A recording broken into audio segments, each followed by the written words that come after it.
Hello everyone, welcome to Eklavya IGNOU. And आज हम पढ़ने वाले हैं एमए हिस्ट्री से, जो आपका सब्जेक्ट है MHI 105 history of Indian economy 1 और from the earliest times to 1700 CE आपके सब्जेक्ट का नाम है।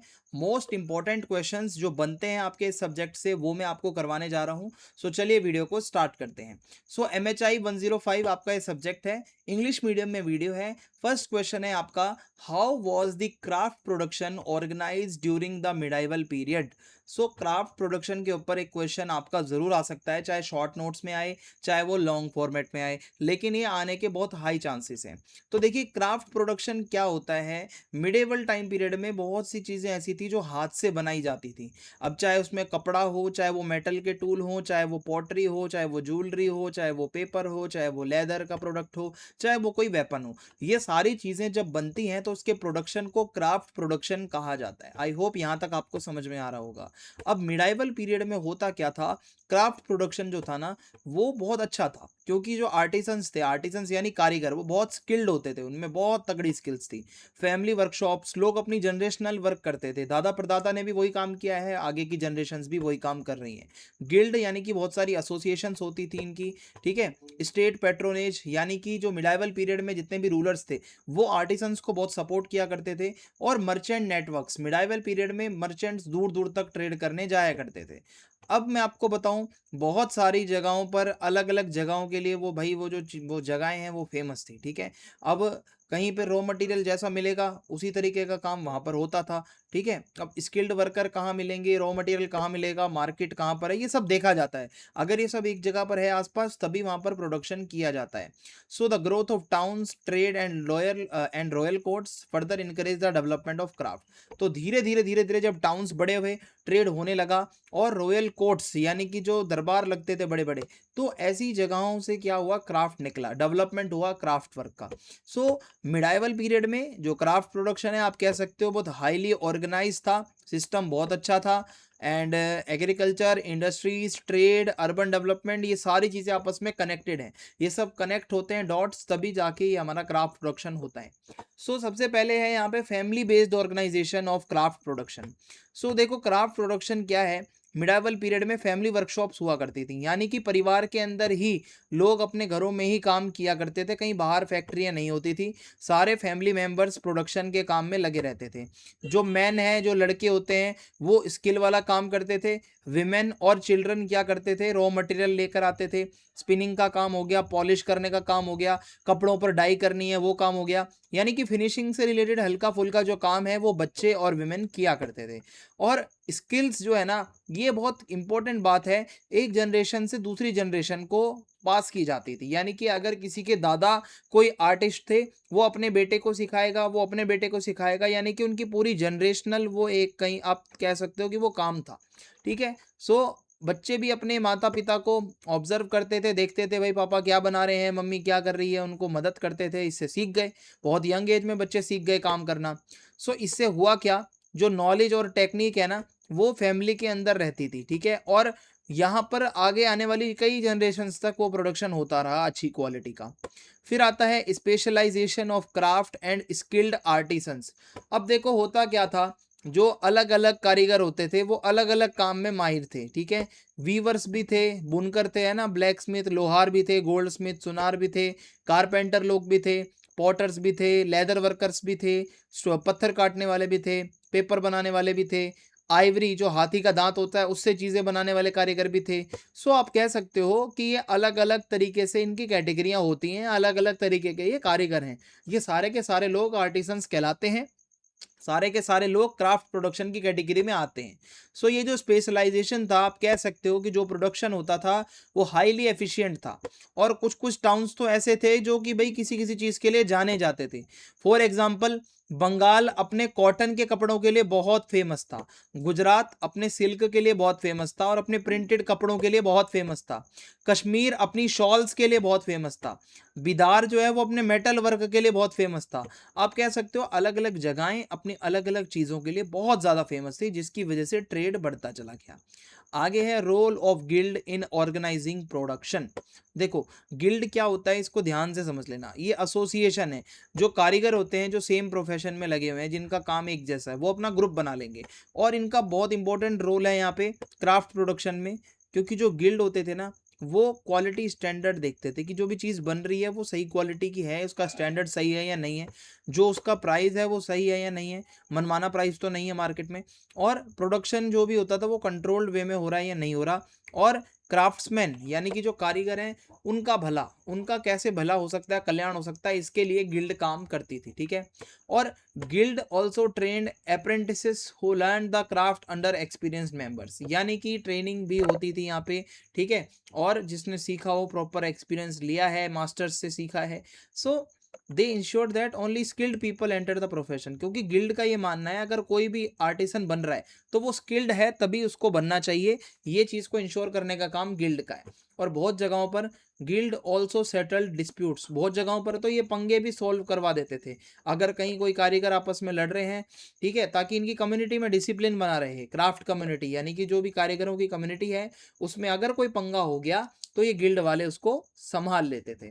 State patronage and royal workshops, देखो जो किंग है और जो रूलर्स है ना वो ज़्यादा से ज़्यादा क्राफ्ट प्रोडक्शन को एनकरेज करते थे। ठीक है। कहते थे भाई रॉयल वर्कशॉप, इसको कारखाना कहा जाता है कि जहाँ पर आकर बहुत सारे लोग काम करेंगे और यहाँ पर क्या होगा, लग्जरी सामान बनेगा, जैसे बहुत अच्छी क्वालिटी का कपड़ा, ज्वेलरी, कारपेट्स, वेपन्स, ठीक है, फर्नीचर, डेकोरेटिव आइटम्स, यानी कि जो रॉयल फैमिली, राजा की फैमिली जो चीज़ें यूज़ करेगी वो यहाँ पर बनने वाली है, आर्मी जो यूज़ करेगी वो चीज़ें यहाँ पर बनने वाली है। और जो स्टेट है वो रॉ मटेरियल प्रोवाइड करता था और जो जितने स्किल वाले क्राफ्टमैन होते थे उसको काम मिल जाता था और जो प्रोडक्शन होता था उस पर ध्यान रखा जाता था, सुपरविजन पूरा रहता था। सो ये रॉयल पैट्रोनेज का मतलब यही होता है कि भाई जो राजा महाराजा है वो सपोर्ट करते थे इस चीज़ को, हजारों कारीगरों को रोजगार मिला इससे। ठीक है। जिससे आगे क्राफ्टमैनशिप और आगे बढ़ी, इनोवेशन इसमें नया नया होने लगा। और दिल्ली सल्तनत के टाइम पर एंड मुगल्स के टाइम पर क्या हुआ था, रॉयल वर्कशॉप बहुत इंपॉर्टेंट थी क्योंकि यहाँ से बहुत प्रोडक्शन हुआ करता था।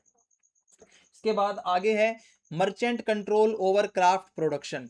देखो अब जो मर्चेंट्स होते हैं ना उनका बहुत बड़ा रोल है, खासकर जो भी ऐसा सामान जिसका ट्रेड होना है, क्योंकि ये क्या करते थे भाई, आर्टिसंस को रॉ मटेरियल देते थे लाकर, जैसे कॉटन है, सिल्क है, डाई है, मेटल्स हैं, और जब प्रोडक्शन हो जाता था तो वो बना बनाया सामान मर्चेंट्स इसके खरीद लेते थे और अपना लोकल, रीजनल या इंटरनेशनल मार्केट में जाके उसको बेची आते थे। ठीक है।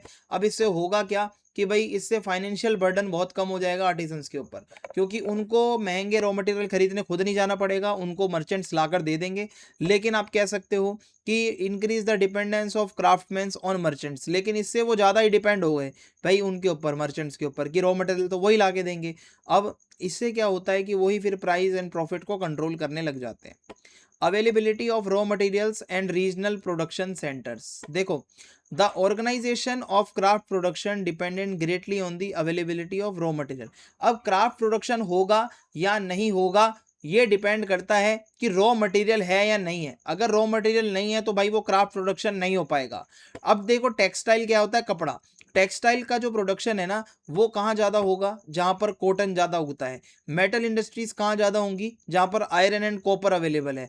फॉरेस्ट सप्लाई अगर कहीं से आ रही है तो वहाँ पर टिम्बर यूज़ होगा कारपेंट्री के लिए, और जो लकड़ी का सामान बनना है। और अगर रिवर्स है तो वहाँ से क्ले मिल जाएगी जहाँ से मिट्टी के बर्तन वगैरह बन जाएंगे। सो रॉ मटेरियल्स की अवेलेबिलिटी बहुत इंपॉर्टेंट है। तो ऐसे में आप कह सकते हो अलग अलग जगहें जो थी ना वो अलग अलग चीज़ों के इंपॉर्टेंट सेंटर बन गई थी प्रोडक्शन के। और ये जो प्रोडक्शन सेंटर थे यहाँ पर बहुत सारे लेबर वाले आते थे जो बहुत स्किल्ड थे, मर्चेंट्स भी आते थे, ट्रेडर्स भी आते थे। ठीक है। अब यहाँ पर क्या होगा, जब ये सब लोग आएंगे तो वो टाउन बन जाएगा और वो भी बहुत प्रॉस्परस, अच्छा खासा लोग वहां से पैसा कमाएंगे और वो एरिया एक कमर्शियल सेंटर बन जाएगा। Division of labour in craft production, देखो जब क्राफ्ट प्रोडक्शन की हम बात करते हैं तो यहाँ आपको क्लियरली एक डिवीजन ऑफ लेबर देखने को मिलेगा। यहाँ एक आर्टिसन सारा काम नहीं करता, यहाँ पर बहुत सारे वर्कर्स होते हैं जो अपना अलग अलग काम करते हैं, क्योंकि प्रोडक्शन की अलग अलग स्टेज होती हैं। जैसे अगर मैं आपको कपड़ा बनाने की बात बताऊं तो एक लोग होगा कि जो क्या करेंगे, कॉटन को मतलब क्या करेंगे, थ्रेड में बदलेंगे। फिर दूसरा ग्रुप होगा वो क्या करेगा भाई, सीलेगा कपड़े को। फिर तीसरा ग्रुप होगा, वो कपड़े को डाई करेगा, कलर करेगा, प्रिंट करेगा, एम्ब्रॉयडरी करेगा, उसकी फिनिशिंग देगा फैब्रिक की। तो हर कोई अपना अलग अलग काम करेगा, जिसको डिवीजन ऑफ लेबर कहा जाता है, सबका काम बटा होगा।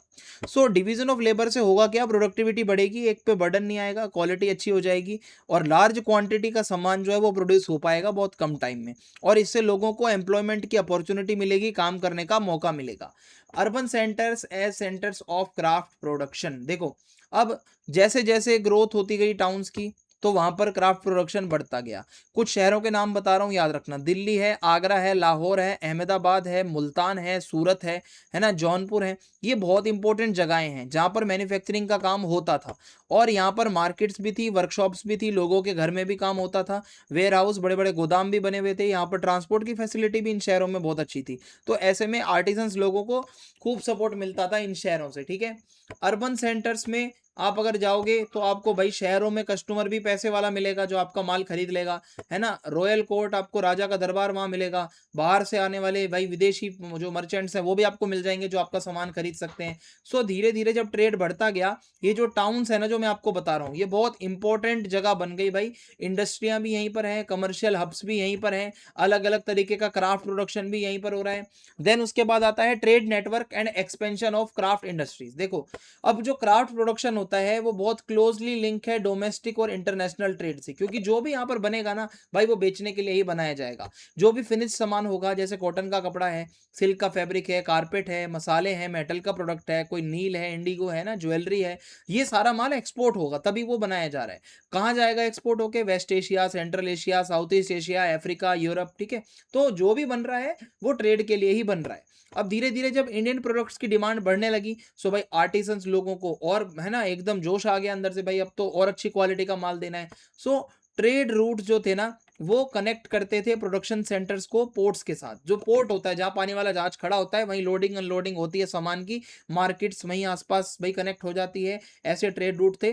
और क्राफ्ट प्रोडक्शन आप कह सकते हो बहुत ही ज्यादा इंपॉर्टेंट चीज है जो मैंने आपको बताई है, ठीक है। आगे बढ़ते हैं। Challenges faced by medieval craftsman. अब मिडाइवल पीरियड में जो लोग ये कारीगर होते थे, इनको कुछ चैलेंजेस भी फेस करने पड़ते थे। खासकर सबसे बड़ा चैलेंज था हैवी टैक्सेशन। भाई बहुत अच्छा खासा टैक्स लगाया जाता था इनकी इनकम के ऊपर। एंड एक तो इनको रॉ मटेरियल के लिए मर्चेंट्स पे निर्भर रहना पड़ता था।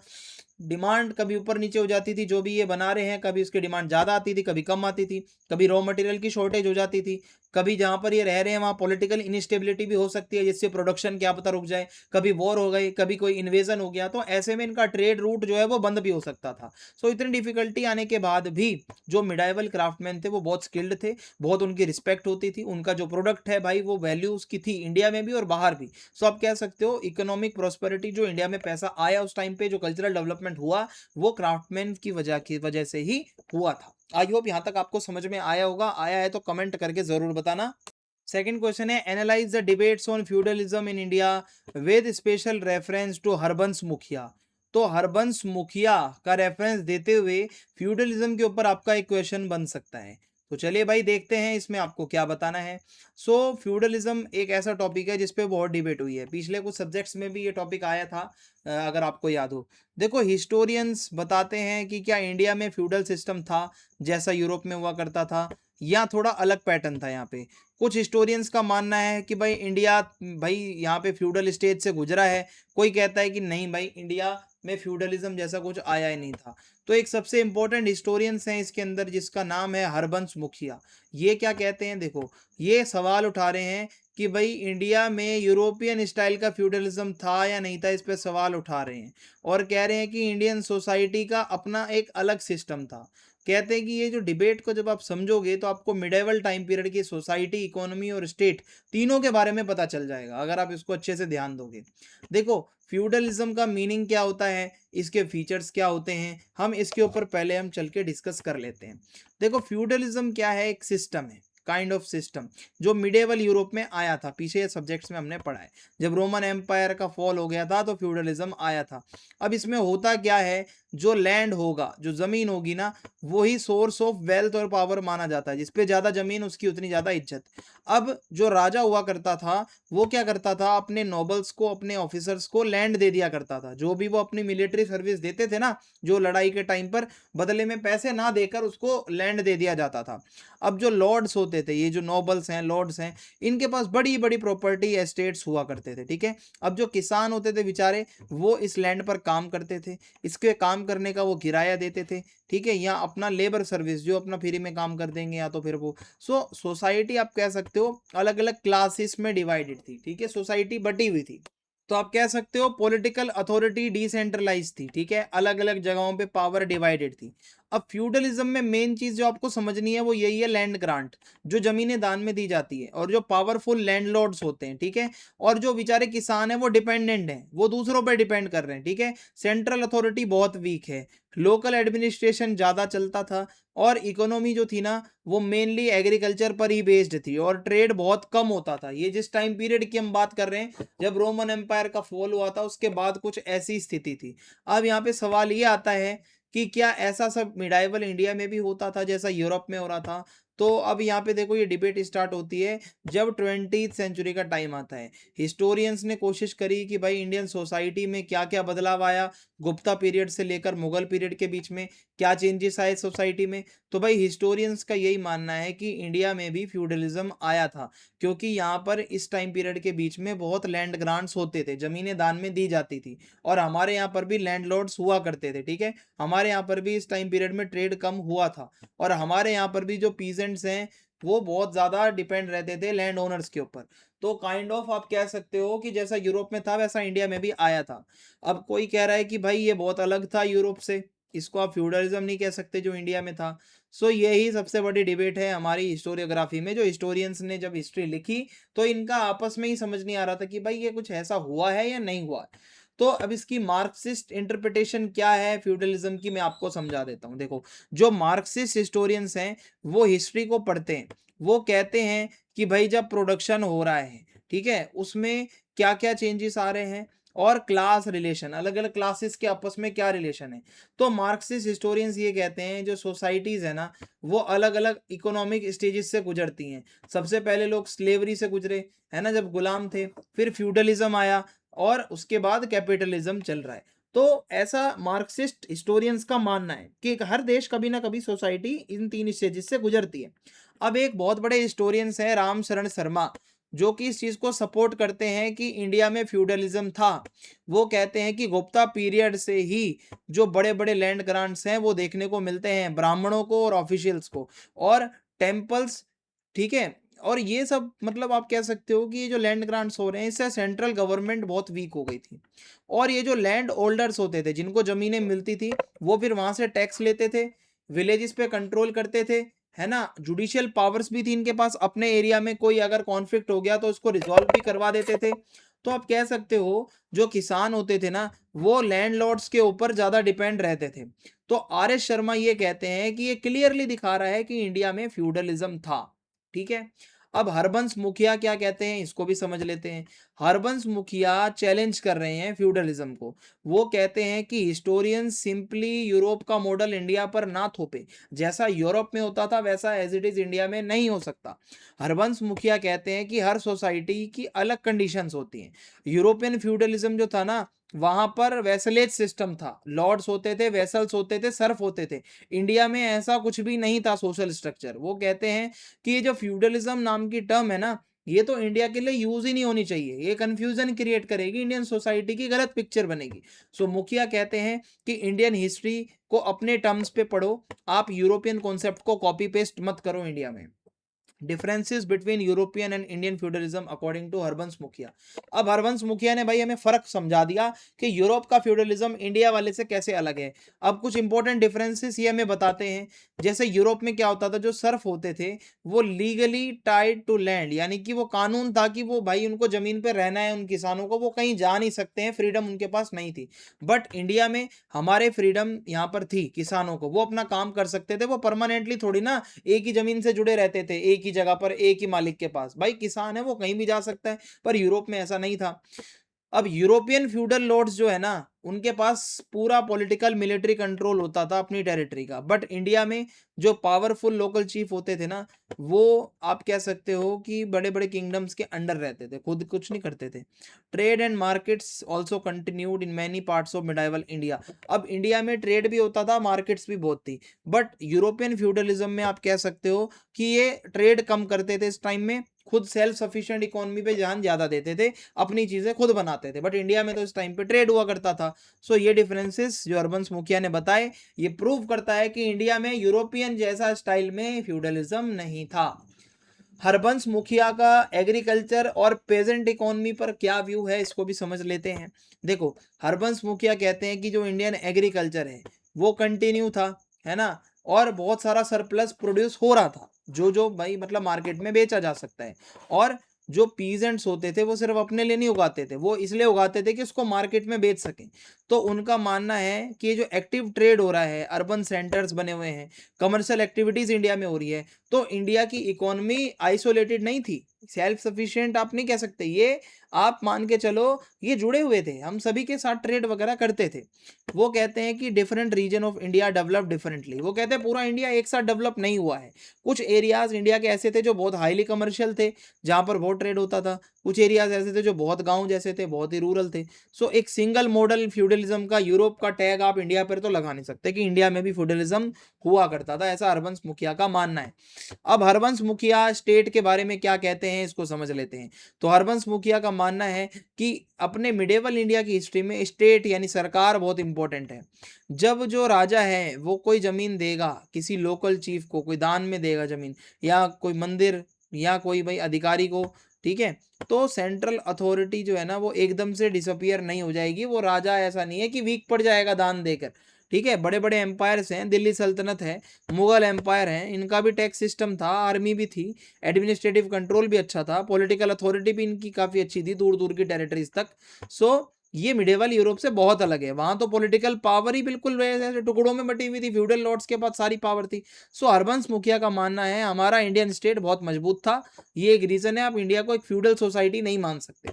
बाकी के हिस्टोरियंस क्या कह रहे हैं, देखो, अब इसमें आर एस शर्मा और हरबंस मुखिया नहीं है सिर्फ, यहाँ और भी लोग हैं, डी डी कोशाम भी हैं। वो कहते हैं कि भाई देखो, कुछ फ्यूडल एलिमेंट्स थे, ठीक है, जो कहते हैं कि लेकिन हाँ इंडिया के अपने यूनिक कैरेक्टरिस्टिक्स भी हैं। बी डी चट्टोपाध्याय क्या कहते हैं, ये स्टडी करते हैं रीजनल डेवलपमेंट्स अलग अलग जगहों की।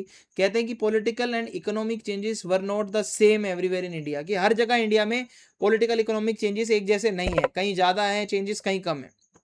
बर्टन स्टीन क्या कहते हैं, ये साउथ इंडियन हिस्ट्री को पढ़ते हैं और ये यही कह रहे हैं कि भाई देखो, local political organisation in South India followed a different pattern, कि लोकल लेवल पे पॉलिटिकल सिस्टम बहुत अलग था, ये वैसा नहीं था जैसा यूरोप में हुआ करता था, ऐसा इनका मानना है। सो ये डिबेट बहुत रिच डिबेट हुई थी भाई, इसके ऊपर बहुत अच्छी खासी डिबेट चली थी। सो हरबंस मुखिया का बहुत बड़ा कंट्रीब्यूशन है, हिस्टोरियंस को बताया भाई, अपनी थ्योरीज उन्होंने बताई कि हिस्टोरिकल कॉन्सेप्ट जो है ना वो डेवलप होते हैं, वो एक जगह के दूसरी जगह कॉपी पेस्ट नहीं हो जाते। तो उन्होंने ये बताया भाई कंपैरेटिव हिस्ट्री, कि भाई आप तुलना करो ना, हमारे यहाँ पर कैसा है वहाँ पर कैसा है, केयरफुली आप हिस्टोरिकल एविडेंस को स्टडी करो, आप ये यूरोपियन मॉडल को एज इट इज एक्सेप्ट मत करो। वो कहते हैं हिस्टोरियंस को स्टडी करो, इंडिया का सोशल स्ट्रक्चर कैसा है, हमारी इकोनॉमी कैसी है, हमारे पॉलिटिकल इंस्टीट्यूशन इंडिपेंडेंटली काम कर रहे हैं, ठीक है। उनके आइडियाज यही इंकरेज कर रहे हैं कि रीजनल स्टडीज बहुत जरूरी हैं। इंडिया में आप पूरे इंडिया के लिए एक टर्म फ्यूडलिज्म यूज नहीं कर सकते, कहीं पे इंडिया में ज़्यादा था ट्रेड, कहीं कम था, कहीं एरिया ज़्यादा अर्बन था, कहीं रूरल ज़्यादा था, तो ये सब होता था। सो इन्होंने, हरबंस मुखिया ने जो काम किया है ना, इससे होता क्या है, जो हिस्टोरियंस हैं वो बहुत केयरफुल हो गए, ठीक है, फ्यूडलिज्म वर्ड यूज करें या ना करें इसके लिए, ठीक है। तो इसका क्रिटिकल एवोल्यूशन यही निकलता है कि इंडियन फ्यूडलिज्म की डिबेट अनरिजॉल्व है, ये गुत्थी अभी तक सुलझी नहीं है। और जो सपोर्टर हैं फ्यूडलिज्म के, वो कहते हैं कि लैंड ग्रांट हुआ था, लोकल लैंडलॉर्ड हुआ करते थे और अग्रेरियन रिलेशन बदल रहे थे। हरवंश मुखिया अलग चीज़ कह रहे हैं कि यूरोपियन स्टाइल का फ्यूडलिज्म सीधा इंडिया में अप्लाई नहीं होता, और यहाँ पर अपने यहाँ पर कमर्शियली बहुत एक्टिविटीज़ हो रही थी जो कि यूरोपियन एरियाज़ में नहीं होती थी, वहाँ के सर्फ अलग थे, हमारे पीजेंट्स अलग हैं। सो आज बहुत सारे हिस्टोरियंस ये मानते हैं कि मिडेवल इंडिया में कुछ फ्यूडल एलिमेंट्स थे, बट फुली फ्यूडल सोसाइटी आप नहीं कह सकते, इक्वली यूरोप जैसी, ठीक है। तो ये डिबेट आप कह सकते हो कि क्या ये है या क्या नहीं है। अब धीरे धीरे धीरे धीरे ये डिबेट अब खत्म होने को है कि भाई हाँ होगा, लेकिन पूरा कंप्लीटली तो आप इसको नहीं कह सकते। So discuss the Harappan economy with special reference to agriculture, trade, craft production and urbanization. तो भाई हड़प्पन सिविलाइजेशन से उसकी इकोनॉमी से रिलेटेड क्वेश्चन जरूर आपके पेपर में आपको देखने को मिल सकता है। हड़प्पन सिविलाइजेशन, जिसको इंडस वैली सिविलाइजेशन के नाम से भी जाना जाता है, ये one of the earliest urban civilisation थी दुनिया की, अगर मैं आपको बताऊं, not only Indian subcontinent की। अब इसका जो टाइम पीरियड है वो 2600 बीसी से 1900 बीसी का माना जाता है। प्रेजेंट डे इंडिया और पाकिस्तान को जोड़ दोगे तो ये पूरा नॉर्थ वेस्ट का एरिया इनका एरिया माना जाता था, ठीक है। सो जो इनकी इकोनॉमी थी ना, बहुत स्ट्रांग थी। मेनली एग्रेरियन आप कह सकते हो इकोनॉमी थी, खेती बाड़ी भाई ये करते थे, ट्रेड वगैरह करते थे, क्राफ्ट प्रोडक्शन बहुत अच्छा था इनका, और इनकी सिटीज़ बहुत वेल प्लान्ड थी, बहुत अच्छे से प्लानिंग के साथ इनके शहर बने हुए थे। अब ये जो भी एक्टिविटीज़ करते थे, ठीक है, supported each other and help the civilisation grow into a prosperous urban society. तो जो भी एक्टिविटीज़ थी एक दूसरे को सपोर्ट कर रही थी। अब जो भी खुदाई से आर्कियोलॉजिकल डिस्कवरीज मिलती हैं, हड़प्पा, मोहनजोदारो, धोलावीरा, ये सब सिटीज़ के नाम है यहाँ के, लोथल, कालीबंगन, राखीगढ़ी, ये बहुत वैल्यूएबल इंफॉर्मेशन हमें देते हैं कि यहाँ के लोगों की इकोनॉमिक लाइफ कैसी थी। तो सबसे पहले जो बहुत इंपॉर्टेंट टॉपिक है वो है एग्रीकल्चर। ये फाउंडेशन है, ये नींव है हड़प्पा की इकोनॉमी की। तो ये मोस्ट इंपॉर्टेंट ऑक्यूपेशन था यहाँ के लोगों का, ठीक है। मोस्टली लोग जो थे वो विलेजेस में रहते थे और भाई खेती बाड़ी किया करते थे। जो सिटीज थी वो डिपेंड थी विलेजेस के ऊपर, क्योंकि खाना वहीं से आना है। जो फर्टाइल प्लेन एरिया था, क्योंकि रिवर के आसपास का एरिया बहुत फर्टाइल होता है। रिवर कौन सा है? Indus river. और जो उसकी ट्रिब्यूटरीज हैं वो भी आसपास से जा रही हैं, तो फार्मिंग तो इजीली हो जाती थी। और एनुअली जो फ्लड्स आती थी उससे भी अच्छी खासी मिट्टी वहाँ पे जमा हो जाती थी। तो आप कह सकते हो कि हड़प्पन सिविलाइजेशन में एग्रीकल्चरल प्रोडक्टिविटी बहुत ज़्यादा थी। तो हड़प्पन्स बहुत सारी क्रॉप्स उगाया करते थे, जैसे वीट है, बार्ले है, पीज हो गए, है ना, सीसम हो गया, मस्टर्ड, लेंटिल्स, डेट्स, कॉटन, ये कुछ इंपॉर्टेंट क्रॉप्स थी, ठीक है, जो ये लोग उगाया करते थे। और हड़प्पन्स जो है ना, आप कह सकते हो दुनिया में सबसे पहले जो लोग थे जो कि कॉटन को उगाते भी थे और यूज भी करते थे, उनमें से पहले लोगों में से एक आते हैं। गुजरात में मिलेट्स, राइस, ये सब उगाया जाता था। क्लाइमेट का कंडीशन वहाँ का अलग था, दैट्स वाई। सो एग्रीकल्चर से एक तो भाई फूड सिक्योरिटी आपको खाने को मिल रहा है, दूसरा जब एग्रीकल्चर अच्छा खासा होगा तो टाउन्स की भी ग्रोथ देखने को आपको मिलेगी, वहाँ पे अच्छे खासे टाउन्स भी बन जाएंगे, ठीक है, उसके आसपास। एग्रीकल्चरल टेक्निक्स एंड इरिगेशन, अब इनकी टेक्निक क्या थी, किस तरीके से ये लोग खेती बाड़ी किया करते थे, इसको समझ लेते हैं। भाई देखो, हड़प्पन्स बहुत सिंपल और इफेक्टिव मेथड यूज करते थे। फार्मर्स लकड़ी का प्लॉ यूज कर रहे थे, जिसको खींचता कौन था? एक बैल, और इससे खेत प्रिपेयर होता था। अब इसका एविडेंस मिलता है हमें लकड़ी के प्लॉ का, कहाँ से मिलता है? कालीबंगन नाम की जगह से ये एविडेंस मिलता है कि वहां पर फार्मिंग होती थी। अब जो लोग थे वो मेनली रिवर से आने वाले पानी पर ज़्यादा डिपेंड थे। जो सीजनल फ्लड आ रही है, जहाँ से भाई पानी वानी पूरा रिवर से इनका आ रहा है फॉर इरिगेशन। और कुछ जगहों पर वेल्स बहुत ज़्यादा थे, जैसे मोहनजोदारो में तो बहुत घरों में वेल्स देखने को मिले हैं। वाटर स्टोरेज सिस्टम थे, लोगों के टैंक वगैरह बने हुए थे। आप कह सकते हो बहुत एडवांस मेथड था इनका पानी का मैनेजमेंट का। और धोलावीरा में तो वाटर के रिजर्वर्स भी बने हुए हैं, जहाँ पर रेन वाटर को कलेक्ट किया जाता था। सोचो इनका दिमाग कितना आगे था। तो ये जो टेक्निक्स है, इनसे क्या होगा, फार्मर्स जो है ना वो कम रेनफॉल वाले एरियाज में भी खेती बाड़ी कर पाएंगे। Animal husbandry and it's economic importance, देखो एनिमल हस्बेंड्री का मतलब होता है जानवर पालना। तो ये बहुत इंपॉर्टेंट चीज़ है हड़प्पन इकोनॉमी में, क्योंकि ये बहुत सारे एनिमल्स को डोमेस्टिकेट कर चुके थे। जैसे गाय भैंस है, कैटल हो गई, buffalo, sheep, goats, pigs, dogs, ठीक है। और बैल वगैरह जो है वो ज़्यादातर प्लॉ को खींचने में ही काम आते थे और सामान उठाने में, बैलगाड़ी में। और एनिमल से क्या मिलता है? मिल्क, मीट, लेदर, ऊल, है ना। तो कुछ एविडेंस ये भी बताते हैं कि कैमल्स और एलिफेंट्स भी हड़प्पा में हुआ करते थे। सो एनिमल हस्बेंड्री, जानवरों को पालना, इससे होगा क्या? एग्रीकल्चर भी बढ़ेगा, क्योंकि भाई वो बैल है वही तो हल को खींचेगा। तो इससे होगा क्या भाई? ट्रेड बढ़ेगा, ट्रांसपोर्टेशन का सिस्टम अच्छा हो जाएगा, वैल्यूएबल प्रोडक्ट्स जो हैं वो इधर से उधर आपके पहुंच पाएंगे, बेच पाओगे। तो फार्मिंग और लाइव स्टॉक यानी कि जानवर पालना और खेती करना, ये दोनों बैकबोन है कहाँ की? हड़प्पा की इकोनॉमी की। फिर आता है हमारा क्राफ्ट प्रोडक्शन। ये क्या है, सबसे एडवांस सेक्टर था हड़प्पन इकोनॉमी का। यहाँ पर सभी लोग बहुत कारीगर थे भाई, बहुत हाई क्वालिटी का सामान ये बनाते थे, पत्थर का यूज करके, कॉपर का, ब्रॉन्ज, गोल्ड, सिल्वर, शेल से, आइवरी से, टेराकोटा मिट्टी से, है ना, सेमी प्रेशियस स्टोन्स, सभी चीजों को ये इतने अच्छे से बना देते थे कि देखते ही कहेंगे भाई वाह क्या चीज बनाई है। सो हड़प्पन आर्टिसंस जो कारीगर थे ना, वो बहुत ब्यूटीफुल मन के बनाते थे, जिससे माला बनती है, ज्वेलरी, पॉटरी, है ना, मिट्टी के बर्तन, टॉयज, सील्स, जो कि ऐसे चौकोर सी सील्स होते हैं बिस्किट जैसे, जिस पे लिखा होता था, stamp kind of, tools, ornaments, मूर्तियां, और एक बहुत फेमस ब्रॉन्ज का स्टैचू है, डांसिंग गर्ल का नाम दिया गया उसको, और एक और बहुत फेमस स्टोन का स्टैचू है जो कि है प्रीस्ट किंग का। तो ये दिखाता है कि वो लोग बहुत आर्टिस्टिक थे, उनको बनाने की बहुत कला उनकी बहुत अच्छी थी। और स्पेशलाइज्ड वर्क जो आपको वर्कशॉप्स देखने को मिल जाएगी, चानूदाड़ो में स्पेशल इंडस्ट्रीज बनी हुई थी जहाँ ये सब काम होता था, लोथल में भी ये सब काम होता था, बहुत अच्छे लेवल पे होता था। Specialisation of labour and industrial organisation, देखो हड़प्पन इकोनॉमी क्लियर एविडेंस देती है डिवीजन ऑफ लेबर कि एक बंदा सारा काम नहीं करता था, सारा काम जो है वो अलग अलग बंदों में बटा हुआ था, अलग अलग लोगों के ग्रुप्स होते थे, फार्मिंग वाले लोग अलग हैं, पोट्री वाले अलग हैं, बीड मेकिंग के लोग अलग हैं, मेटल वर्क वाले अलग हैं, कारपेंटर अलग हैं, वीवर्स अलग हैं, ट्रेडर्स अलग हैं।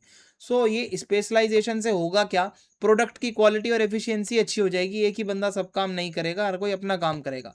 सो आर्कियोलॉजिस्ट लोगों को भी भाई सेपरेट इंडस्ट्रियल एरियाज मिले हैं जहाँ पर अलग अलग जो है क्राफ्ट इधर अलग उगाया जा रहा है, मतलब जो है इधर अलग प्रोडक्शन हो रहा है, इधर अलग प्रोडक्शन हो रहा है, तो ये देखने को मिल रहा है। जो स्किल्ड आर्टिसंस होते थे, जो भाई बहुत तगड़ा कारीगर है, वो अपनी नॉलेज अपनी आने वाली जनरेशन को दे देता था। तो आप कह सकते हो बहुत ऑर्गेनाइज तरीके से प्रोडक्शन होता था और इकोनॉमिक सिस्टम बहुत अच्छा था इनका। Internal trade and market exchange, देखो जो ट्रेड है हड़प्पा के अंदर अंदर भी होता था, village to village, town to town, major cities to cities. So agricultural products, raw materials, बना बनाया सामान, ये बार्टर सिस्टम से एक्सचेंज हो जाता था। अब बार्टर सिस्टम क्या होता है आपको पता होगा, आप अपना सामान दे रहे हो, दूसरे से सामान ले रहे हो, तो ये सिस्टम चला करता था।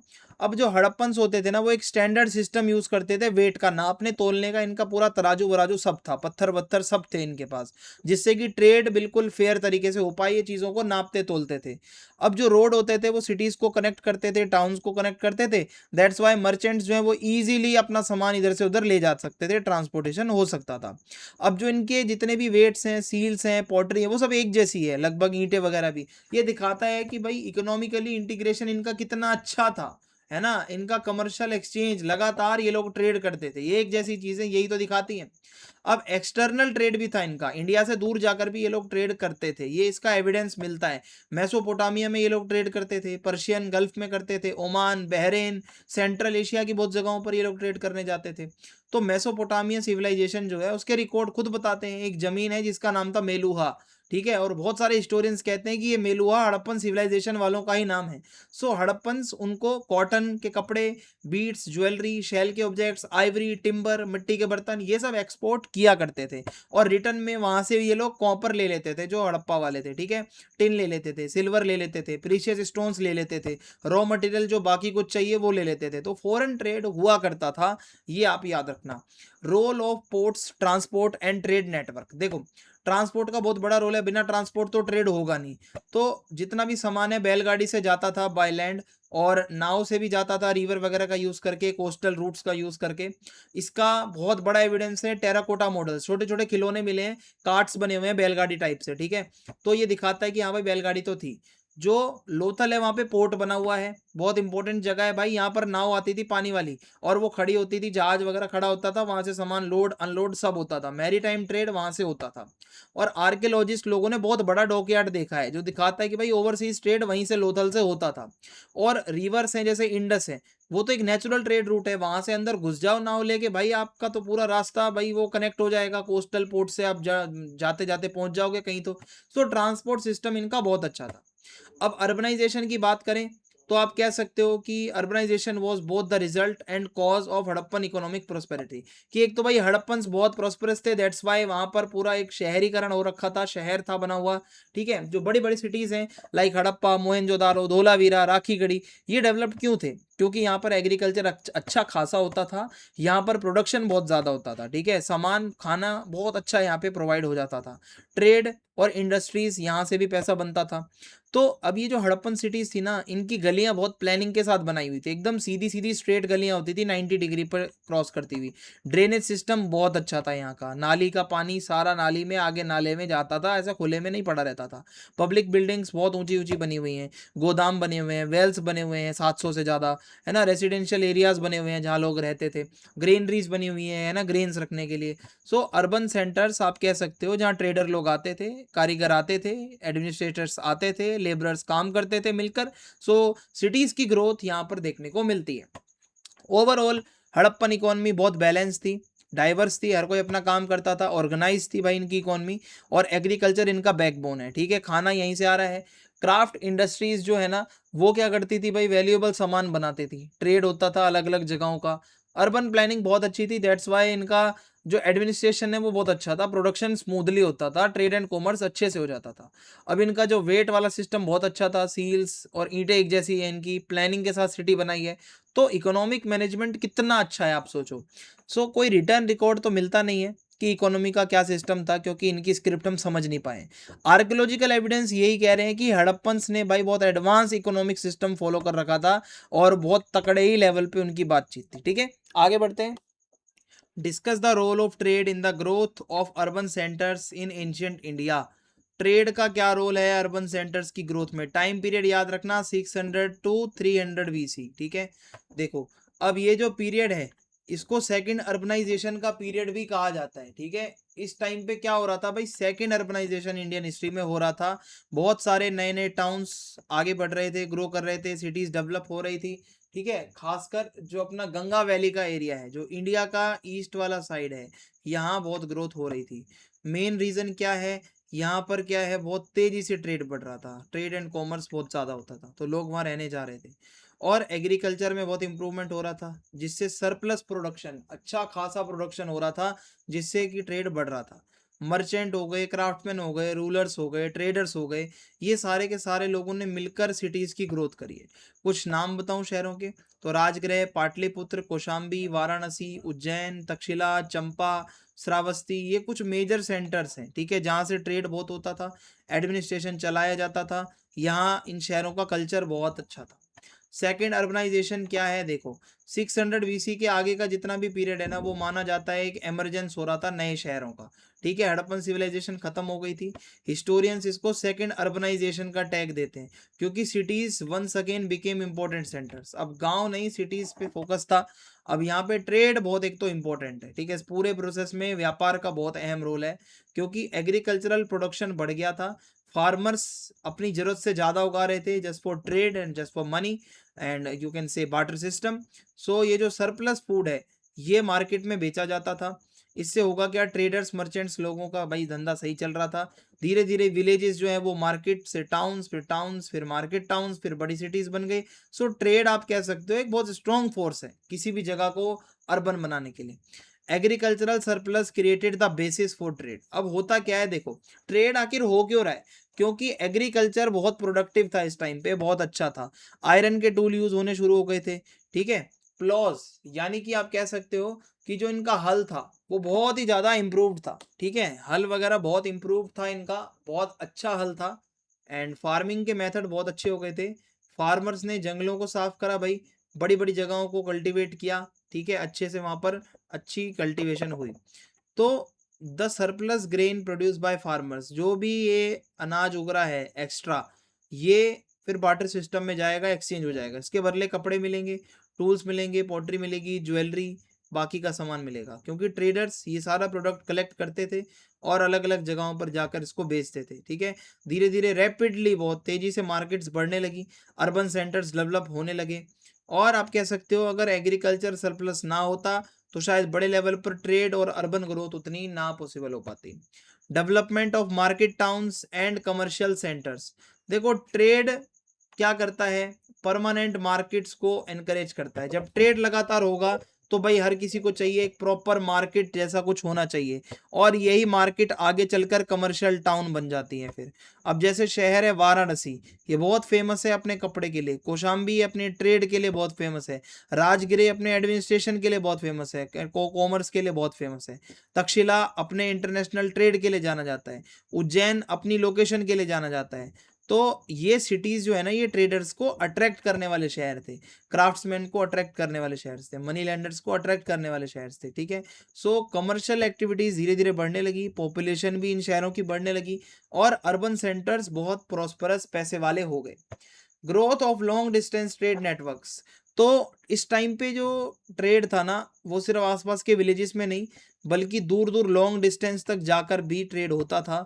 जो रोड्स हैं गंगा वैली से कनेक्टेड थे, जो नॉर्थ वेस्ट इंडिया के, सेंट्रल इंडिया के, डेक्कन के, कोस्टल एरियाज के, कहीं भी जाना है आपको आप जा सकते हो, ठीक है।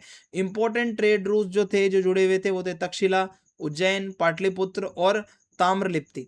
इन जगहों से ट्रेड रूट्स बड़े बड़े निकलते थे, और अगर लॉन्ग डिस्टेंस इंडिया ट्रेड करेगा तो अच्छा खासा पैसा सिटीज़ में आएगा, लोगों की मूवमेंट और ज़्यादा होगी, और अलग अलग जगहें इकोनॉमिकली कनेक्ट हो पाएंगी। अर्बन सेंटर्स जो है ना, वो बहुत ज़्यादा यहाँ पर रहने वाले लोग पैसे वाले हो गए थे, बहुत इन्फ्लुएंस बढ़ गया था उनका। एक्सपेंशन, तो हुआ क्या, जब ट्रेड बढ़ा तो भाई लोगों को ज़्यादा से ज़्यादा अब चाहिए था मैन्युफैक्चर्ड सामान। अब इससे क्या है, अलग अलग क्राफ्ट इसकी ग्रोथ होगी, क्योंकि क्राफ्टमैन ही तो कपड़ा बना रहा है, मिट्टी के बर्तन बना रहा है, मेटल के टूल्स बना रहा है, ज्वेलरी बना रहा है, आइवरी हाथी दांत से कुछ बना रहा है ना, मनकों से माला बना रहा है, लेदर के कपड़े और लेदर का सामान बन रहा है, वुडन आइटम बन रही हैं। तो ये जो प्रोडक्ट्स है ना, ये मार्केट्स में बेचे जाते थे, अलग अलग जगहों पर प्रोडक्शन धीरे धीरे बढ़ रहा था। सो बहुत से क्राफ्ट्समैन टाउन्स में सेटल होने लगे, क्योंकि सिटीज़ में आपको एक तो मार्केट अच्छी मिलेगी, रॉ मटेरियल आसानी से मिल जाएगा, कस्टमर्स मिल जाएंगे, सबसे मेन बात है, और इंडस्ट्री जब धीरे धीरे बढ़ेगी तो टाउन्स ही इंपॉर्टेंट सेंटर बन जाएंगे, यहाँ पर ट्रेड भी होगा, प्रोडक्शन भी होगा। अब मर्चेंट्स का और गिल्ड का क्या रोल है इसमें, देखो मर्चेंट बहुत इंपॉर्टेंट ग्रुप होता है भाई अर्बन सोसाइटी में, यही लोग ट्रेड का मैनेजमेंट करते हैं, सामान को इधर से उधर ले जाते हैं, कमर्शियल एक्टिविटीज़ में पैसा लगाते हैं। क्राफ्टमैन यानी कारीगर है, और जो ट्रेडर्स हैं वो मिलकर ऑर्गेनाइजेशन बनाते थे, एक एसोसिएशन, जिसको गिल्ड या श्रेणी कहा जाता था। अभी एसोसिएशन करती क्या है, स्टैंडर्ड क्वालिटी मेंटेन रहे इस पे ध्यान देती है, प्राइस जो है सामान का वो फिक्स रहे, कोई ज़्यादा कम ना हो इस पर ध्यान देती है, कोई पंगा हो गया है उस पर ध्यान देती है, और इसके जो मेंबर्स होंगे गिल्ड के, एसोसिएशन के, उसके लिए मदद करती है। और गिल्ड क्या है, रिलीजियस इंस्टीट्यूशंस को भी सपोर्ट करते हैं डोनेशन देकर, ठीक है, पब्लिक बिल्डिंग्स है, मंदिर हैं, उसमें पैसा डोनेट करते हैं। सो वो इकोनॉमिक एक्टिविटीज़ वगैरह में लगातार जुड़े रहते हैं, काम करते रहते हैं, ठीक है, ताकि अर्बन सेंटर्स आगे बढ़ते रहें। Use of coin and growth of monetary economy, देखो अब जब ट्रेड धीरे धीरे बढ़ा तो हुआ क्या, पंचमार्क कॉइन आ गए इंडिया में, यानी कि ये सबसे पहले सिक्के थे जो इंडिया में यूज़ होने लगे। सिक्कों से पहले इंडिया में बार्टर सिस्टम चलता था, यानी कि एक्सचेंज हो जाता था सामान, आपको कुछ चाहिए उसको कुछ चाहिए, आपस में अदला बदली कर लो, यही होता था पहले। अब कॉइन्स के आने से क्या हुआ, आसान हो गया खरीदना बेचना, आपको पता है भाई ये इतने का है, इतने पैसे दे दो, और ईजी हो गया, फास्ट हो गया। अब मर्चेंट्स जो है ना, वो बड़े बड़े ट्रांजैक्शन कर सकते हैं, ठीक है, उनको अब सामान एक्सचेंज करने की जरूरत नहीं है। तो मनी से क्या होगा, कमर्शियल ग्रोथ होगी, मार्केट एक्टिविटीज बढ़ेगी, और अर्बन इकोनॉमी मजबूत होगी। Support of mahajanapadas and strong political administration, देखो अब जब बड़े बड़े किंगडम्स का राइज होने लगा, जैसे जिनको आप महाजनपदास भी कह सकते हो, इससे क्या हुआ, पॉलिटिकल स्टेबिलिटी बनने लगी, लोग एक जगह पर रहने लगे। अब जो राजा होता था उसने भाई रोड बनवा दिए, है ना, ट्रेडर्स को प्रोटेक्शन दे दी लुटेरों से, टैक्स कलेक्ट कर लिया, लॉ एंड ऑर्डर मेंटेन करने पे फोकस कर लिया। जैसे कुछ शहर हैं पाटलिपुत्र, यहाँ इसकी कैपिटल आप देख लो मगध, ये बहुत इंपॉर्टेंट जगह थी भाई, यहाँ पर कॉमर्स एंड ट्रेड बहुत ज़्यादा होता था। So governments also benefited from trade by collecting custom duties, जो कस्टम चार्ज लगता है उससे भी पैसा बनता है, मार्केट से भी टैक्स आता है। So in return they invested in infrastructure, लेकिन इंफ्रास्ट्रक्चर अच्छा करना सरकार का काम है, ठीक है, ताकि अर्बन डेवलपमेंट हो सके। फिर उसके बाद है religious centres and trade work together. देखो रिलीजियस मूवमेंट है जैसे बुद्धिज्म और जैनिज्म, ये दो ऐसी आइडियोलॉजीज हैं जो हिंदुइज्म के अगेंस्ट ये लोग आए थे कि भाई ये कुछ ऐसी कमियां हैं, इसको हम सुधारने आए हैं। तो ये भी कहते हैं भाई पीसफुली ट्रेड करो। अब जो मोनेस्ट्रीज होती थी जहाँ पे ये मॉन्क्स वगैरह रहते थे, ये ट्रेड रूट्स के पास ज़्यादातर होती थी, ठीक है, एंड जो ट्रैवलिंग मर्चेंट्स होते थे वो इन मोनेस्ट्रीज में रहा करते थे, खाना शेल्टर यहाँ से मिल जाता था, and donated money to religious institutions, ठीक है, ये लोग फिर डोनेशन भी करते थे। अब रिलीजियस सेंटर में भाई पिलग्रिम्स जाएंगे, ठीक है, जो श्रद्धालु हैं, ट्रेडर्स हैं, वो भी जाएंगे, कारीगर भी जाएंगे, तो यहाँ की इकोनॉमिक एक्टिविटी बढ़ने लगेगी ना टाउन्स के आसपास की। सो रिलीजन और ट्रेड मिलकर अर्बन सेंटर्स के ग्रोथ के लिए रिस्पॉन्सिबल है, ठीक है भाई। Discuss the oceanic trade during the medieval period, explain it's historiography and importance. Oceanic trade यानी समुद्रों से जो ट्रेड होता था मिडाइवल पीरियड में, वो क्वेश्चन आपका पेपर में बनता है हर साल, और इस बारी भी बनने के पूरे चांसेस हैं। ओशियनिक ट्रेड मिडिवल पीरियड में बहुत ज़्यादा होता था, खासकर 8 से 16 सेंचुरी के बीच में। सी और ओशियन बहुत मेजर रूट होते थे जहाँ पर गुड्स का एक्सचेंज होता था, लोग भी आते जाते थे इसका रूट का यूज़ करके, आइडियाज़ इधर से उधर पहुँचते थे, एक धर्म दूसरे देश तक पहुँचता था बाय सी रूट्स, ठीक है, कल्चर एक जगह का दूसरी जगह पर पहुँच जाता था। अब जो इंडियन ओशियन है वो बहुत एक्टिव ट्रेडिंग जोन था, यहाँ पे बहुत ज़्यादा ट्रेड होता था, क्योंकि Indian ocean east Africa, Arabia, India, south East Asia, China को कनेक्ट करता है। और जो मेडिटेरेनियन सी है और जो साउथ चाइना सी है, ये भी बहुत इंपॉर्टेंट, आप कह सकते हो कि वर्ल्ड ट्रेड में इंपॉर्टेंट रोल है इसका भी। अब हिस्टोरियंस जब इसको पढ़ते हैं, मिडेवल टाइम पीरियड में जो ओशियन से ट्रेड होता है, उसके हर किसी का अपना अलग पर्सपेक्टिव है, ठीक है, अलग अलग हर किसी की इंटरप्रिटेशन आती है। सो ओशियनिक ट्रेड सिर्फ इकोनॉमिक प्रोस्पेरिटी नहीं बढ़ा था, बल्कि ओशियन से जब आप एक जगह से दूसरी जगह जाते हो तो आपका कल्चर भी वहाँ पहुँचता है, टेक्नोलॉजी भी आप वहाँ से सीखोगे या आपने किसी को सिखाओगे, पॉलिटिकल रिलेशंस भी आपके बनते हैं। अब देखो, ओशियनिक ट्रेड का मतलब होता है जो भी आपका सामान सी रूट्स के थ्रू जा रहा है, शिप्स का यूज करके, ठीक है, जैसे मिडेवल पीरियड में होता था, दूर दूर तक जाने के लिए भाई इजीली लैंड रूट्स नहीं होते थे। अब जैसे लोकल ट्रेड है वो तो हो जाता है, ओशियनिक ट्रेड में लॉन्ग डिस्टेंस का ट्रेड होता है, जहाँ पर मर्चेंट्स बहुत देशों के जाते हैं ट्रेड करने। अब जो इंडियन ओशियन है, ये सेंटर था इंटरनेशनल ट्रेड का, क्योंकि Africa, middle east Asia, India, south East Asia, China जुड़ा हुआ था इससे। सो ट्रेड क्या है, ज़्यादातर जगहों पर बहुत पीसफुल था, क्योंकि मर्चेंट्स जो है ना वो एक दूसरे की बहुत सपोर्ट करते थे। सीजनल जो मॉनसून विंड्स हैं, इससे क्या होता था, शिप्स बहुत सेफली ओशियंस में चली जाती थी, ठीक है।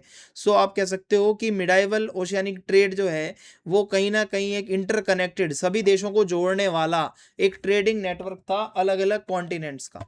Major oceanic trade routes and trading centres. So बहुत सारे इंपॉर्टेंट सी रूट्स हैं जो मिडाइवल पीरियड में डेवलप हुए।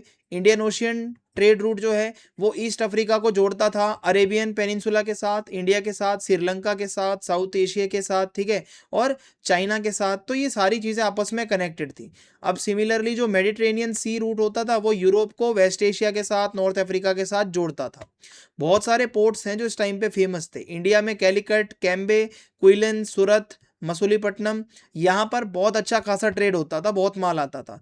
अरेबियन पोर्ट्स लाइक अदन, हॉर्मोज, ठीक है, आपने सुना होगा स्टेट ऑफ हॉर्मोज, यहाँ पर क्या होता था कि सारा एशिया का माल यूरोप तक जाता था। चाइना में भी पोर्ट होते थे जैसे होन्जो, यहाँ पर मर्चेंट्स आते थे अलग अलग जगहों के। तो यहाँ पर पोर्ट्स में क्या है, कमर्स, कल्चरल इंटरेक्शन और अर्बन डेवलपमेंट, तीनों का ये सेंटर था। Goods traded through oceanic networks. अब ओशियंस के थ्रू जो ट्रेड होता था, कौन सा सामान बेचा जाता था। अब इंडिया क्या बेचता था भाई मिडाइवल पीरियड में, कॉटन का कपड़ा, सिल्क, मसाले, यहाँ का नील, शुगर, है ना, प्रीसियस स्टोन्स, आइवरी, हाथी के दांत से बनी हुई चीज़ें, steel.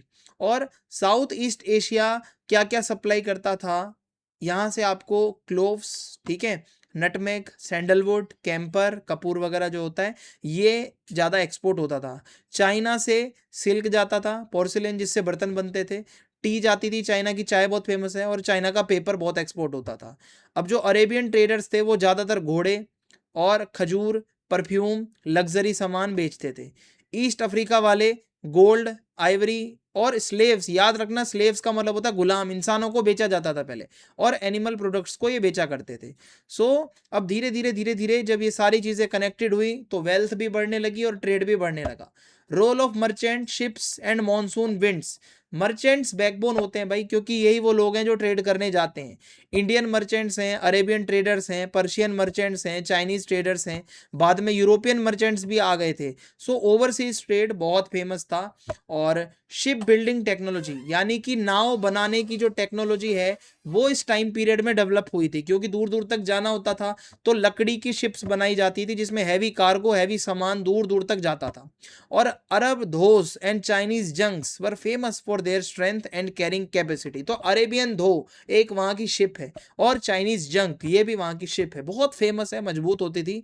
The discovery and proper use of monsoon winds, कि भाई मॉनसूनी हवाओं का यूज करते हुए सी ट्रेवल करना बहुत ज़्यादा फेमस हो गया था। जो सेलर्स होते थे, जाते थे, वो प्लानिंग करते थे बहुत केयरफुली सीजनल विंड्स को देखते हुए, ठीक है, ताकि टाइम ट्रेवल जो है, जो लगने वाला है ट्रेवलिंग टाइम, वो कम हो और ट्रेड अच्छे से अच्छा हम कर पाएं।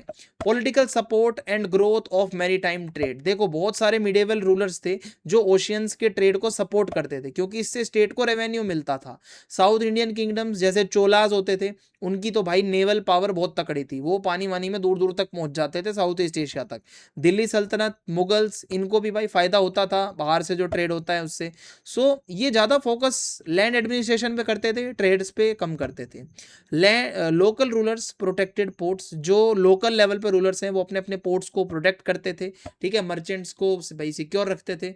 सो political stability, secure ports and government support, जब ये तीन चीज़ें होंगी तो आपका डोमेस्टिक और फॉरेन भाई सारे ही ट्रेड अच्छे से हो पाएंगे। Historiography of medieval oceanic trade, historiography का मतलब होता है हिस्टोरियंस कैसे हिस्ट्री लिख रहे हैं। तो अलग अलग हिस्टोरियंस ने मिडेवल ओशियानिक ट्रेड को अलग अलग तरीके से बताया है। पहले यूरोपियन हिस्टोरियंस ये मानते थे कि यूरोप जो है ना वो वर्ल्ड ट्रेड का सेंटर है, ठीक है, और एशियन ट्रेड को वो ज़्यादा इंपॉर्टेंस देते नहीं थे। लेकिन मॉडर्न हिस्टोरियंस इस चीज़ को नहीं मानते। हिस्टोरियन के एन चौधरी क्या कहते हैं, वो कहते हैं कि इंडियन ओशियन जो है ना वो one of the world's largest commercial system है यूरोपियंस के आने से पहले। आशीन दास गुप्ता कहते हैं कि देखो भाई जो इंडियन मर्चेंट्स थे वो बहुत इंपॉर्टेंट थे, जो पोर्ट सिटीज़ थी ना वो इंटरनेशनल ट्रेड बहुत अच्छे से मेंटेन करती थी। संजय सुब्रमण्यम हिस्टोरियन कहते हैं कि जो ट्रेड कनेक्टेड डिफरेंट रीजन्स, जब आप ट्रेड करते हो तो अलग अलग जगहें आपस में जुड़ जाती हैं, नेटवर्क बन जाता है, एक कोई डोमिनेंट पावर नहीं थी। और रिसेंट हिस्टोरियंस कहते हैं कि देखो जो एशियन मर्चेंट्स थे वो आपस में कॉपरेट करते थे, और इंडियन ओशियन की जो इकोनॉमी है ना वो बहुत ऑर्गेनाइज थी यूरोपियंस के आने से पहले से ही। सो हिस्टोरियोग्राफी पहले अलग थी, यूरोसेंट्रिक, यूरोपियंस अपनी नज़र से लिखते थे हिस्ट्री, एशियन सेंटर्ड यानी कि अब जो नए नए हिस्टोरियंस आए हैं वो अपने हिसाब से लिख रहे हैं। Economic importance of oceanic trade, देखो इससे फायदा क्या होता है इकोनॉमिक्स को, देखो एक तो भाई प्रोडक्शन बढ़ेगा, क्योंकि आर्टिसंस और फार्मर्स का सामान बाहर की मार्केट्स में जा रहा है तो वो ज़्यादा से ज़्यादा प्रोड्यूस करेंगे।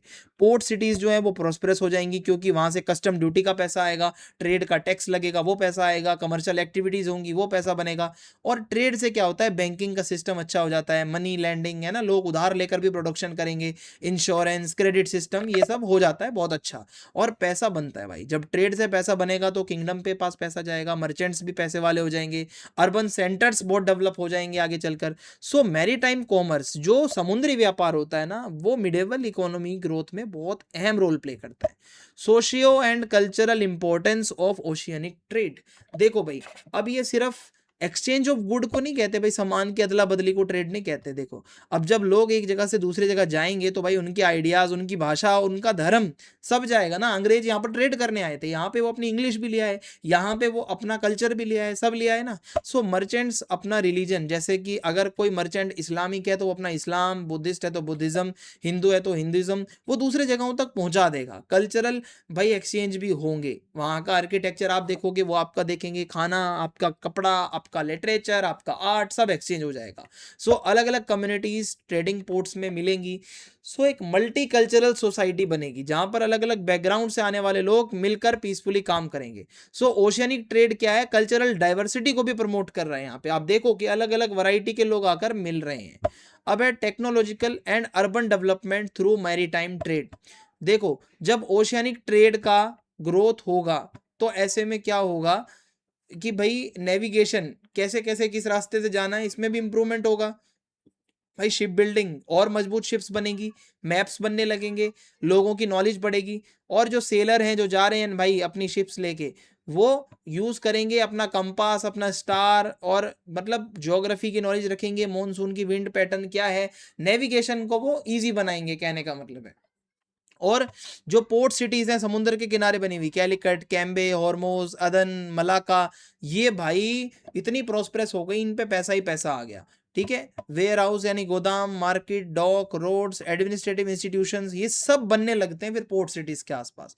और अगर मैं बात करूं, the demand for better transport and communication contributed to technological progress. अब ज़्यादा से ज़्यादा अच्छा भाई ट्रांसपोर्टेशन चाहिए, तो भाई कम्युनिकेशन ये सब अच्छा चाहिए, तो अंग्रेजों ने ट्रेन बना दी है ना, रेलवे का सिस्टम बना दिया। अब इससे हमारा टेक्नोलॉजिकल प्रोग्रेस भी हो गया। फिर decline and transformation of medieval oceanic trade, इसको समझ लेते हैं। देखो, लेट 15 सेंचुरी तक आते आते यूरोपियन मैरीटाइम पावर्स जैसे पोर्चुगीज थे, वो इंडियन ओशियन में आ गए थे। ठीक है, जब वास्को डिगामा यहाँ से होके गया, वो चाहते थे कि यहाँ के सी रूट पे अपना कंट्रोल कर लें, अपनी मिलिट्री पावर और अपनी मोनोपोली दिखाएं। ऑल्दो एशिया के जो मर्चेंट्स हैं वो ट्रेड करते रहे, यूरोपियन इंटरवेंशन धीरे धीरे चेंज करता है ट्रेडिंग सिस्टम को ही। ठीक है, जो बैलेंस होता था एक पहले, ठीक है, शिफ्टेड, वो थोड़ा सा बदलने लगा, क्योंकि कॉलोनियल पावर्स के पास थोड़ी सी पावर ज़्यादा आ गई थी। ईस्ट इंडिया कंपनी वगैरह, पोर्चुगीज जो आए थे, डच आए थे। सो आप कह सकते हो मिडिवल टाइम का ओशियनिक ट्रेड जो है ना, वो थोड़ा मॉडर्न कॉलोनियल ट्रेडिंग सिस्टम की तरफ जा रहा था। आई होप यहाँ तक आपको समझ में आया होगा। आया है तो लाइक दबाओ और कमेंट बॉक्स में लिखो। नेक्स्ट क्वेश्चन है, discuss the agrarian expansion in South India with reference to agrahara and brahmadeya grants. तो देखो भाई, एग्रेरियन एक्सपेंशन साउथ इंडिया में अग्रहार और ब्रह्मदेय क्या है, ये आपको बताना है। देखो, अग्रेरियन एक्सपेंशन बहुत ज़्यादा इंपॉर्टेंट डेवलपमेंट है। 6 to 13 सेंचुरी के बीच में खेती बाड़ी बहुत बढ़ गई थी साउथ इंडिया में। ठीक है, रूलर्स जो होते थे ना, वो नई नई जगहों पर खेती बाड़ी को बहुत बढ़ावा देते थे। ठीक है, विलेजेस की भी ग्रोथ हो रही थी, एग्रीकल्चर धीरे धीरे स्प्रेड हो रहा था। सो जो मेथड यूज होता था ना, वो ये था कि आप लैंड ग्रांट कर दो, जमीन दान में दे दो ब्राह्मणों को या मंदिर वगैरह को। और ये जो लैंड ग्रांट होता था, इसी को अग्रहार और ब्रह्मदेय ग्रांट कहा जाता है। यानी कि ये क्या है, एक तरीके की जमीन जो दान में दी जा रही है उसका नाम है। ठीक है, इसी को कहा जाता है। अब इससे होगा क्या कि जब जमीन दान में दे दी है तो एग्रीकल्चरल प्रोडक्शन बढ़ेगा। ठीक है, नई नई सेटलमेंट्स, उस जमीन पे लोग रहेंगे और ब्राह्मणों का कल्चर वहाँ से फैलेगा। और आप कह सकते हो कि जो राजा है ना, उसकी अथॉरिटी और मजबूत हो जाएगी। सो अग्रेरियन एक्सपेंशन यानी कि खेती बाड़ी का एक्सपेंशन होगा तो इकोनॉमी ट्रांसफॉर्म हो जाएगी, सोसाइटी बदल जाएगी, पूरा स्ट्रक्चर बदल जाएगा। अब इसका मीनिंग समझते हैं क्या है। अग्रेरियन एक्सपेंशन, अग्रेरियन का मतलब होता है खेती बाड़ी से जुड़ा हुआ, एक्सपेंशन यानी बढ़ना, यानी कि कल्टिवेटेड लैंड में इंक्रीज होना, कि वो जो जमीन है जिस पर खेती हो रही है वो बढ़ जाना। So agricultural production and rural settlements ये जब बढ़ती हैं तो इसको आप कह सकते हो अग्रेरियन एक्सपेंशन हो रहा है। साउथ इंडिया में बहुत फास्ट हुआ जब पल्लव, चालुक्य, राष्ट्रकूट, चोल और पांड्य जो डायनेस्टीज आई, इन्होंने अपने अपने टाइम पे बहुत तकड़े लेवल पर जमीनें दान में दी और एग्रेरियन एक्सपेंशन करवाया। बड़े बड़े जंगलों को क्लियर किया गया, जो अनकल्टिवेटेड लैंड्स थे उन पे खेती करवाई, नए नए विलेजेस बनाए गए, लोगों को भाई वहाँ पे भाई बसाया गया। और राजा ने भी यही बोला कि सेटल हो जाओ भाई, आपको ज़मीन मिलेगी, खेती बाड़ी करो। सो एज अ रिजल्ट क्या हुआ, एग्रीकल्चर एक मेन सोर्स ऑफ वेल्थ बन गया, कि खेती बाड़ी से ही अच्छा खासा पैसा आने लगा, रेवेन्यू स्टेट का आने लगा। सो अग्रेरियन एक्सपेंशन जो है ना, इससे फार्मर्स का नंबर भी बढ़ गया, क्योंकि जब खेती बाड़ी बढ़ेगी तो जाहिर सी बात है किसान भी तो बढ़ जाएंगे। सो इससे होगा क्या, आगे चलकर इरिगेशन का सिस्टम इंप्रूव होगा और ट्रेड भी बढ़ेगा, टाउन्स की भी ग्रोथ होगी। अब ब्रह्मदेय ग्रांट क्या होता है, थोड़ा इसको समझ लेते हैं। देखो, ब्रह्मदेय क्या है, एक जमीन का टुकड़ा है जो एक राजा दान में दे रहा है एक या एक से ज़्यादा ब्राह्मणों को। और ये जो जमीन दान में जाएगी ये टैक्स फ्री है, इस पर कोई टैक्स नहीं लगेगा। और माना जाता है कि बहुत रिस्पेक्ट के साथ ये गिफ्ट दिया जा रहा है। जिन ब्राह्मणों को ये ज़मीन मिलती है वो उसका लीगल ओनर बन जाते थे। ठीक है, वहाँ पर वो भाई एक तो उनको टैक्स नहीं देना, और जो भी खेती बाड़ी से वहाँ इनकम बनेगी भाई उस पर पूरा ब्राह्मणों का अधिकार होगा। और वहाँ का जो लोकल एडमिनिस्ट्रेशन होगा उस पूरी ज़मीन का, उस पर ब्राह्मणों का कंट्रोल होगा। सो इससे क्या होगा, जो पढ़े लिखे ब्राह्मण थे वो सेटल होने लगे नई जगहों पर, और सेटलमेंट से क्या हुआ, कल्टीवेशन बढ़ने लगी और रिलीजियस नॉलेज भी उन्होंने फिर दूर दूर तक बढ़ा दी। सो ब्रह्मदेय ग्रांट्स बेसिकली ब्राह्मणों को दी हुई जमीन है।